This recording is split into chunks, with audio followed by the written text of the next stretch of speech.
Ang ganda. Kung naghahanap ka rin ng magandang quality handheld fan, perfect dahil meron ako mararecommend sa inyo guys and ipapakita ngayon. And kadarating lang nitong Gojodoc high-speed flashlight fan nila. Taray. Of course, di mawawala yung manual fan itself. Ayan.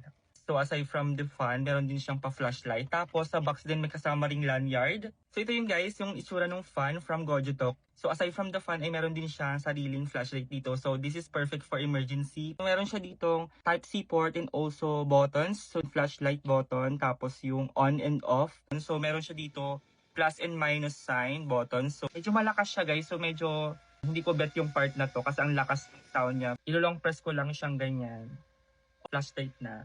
Malakas-lakas na rin siya. So long press para ma-open yung flashlight tapos another click para yung may parang nagbi-blink siya kanina. Ayan oh. So if you want this to also check rin yung product link sa baba.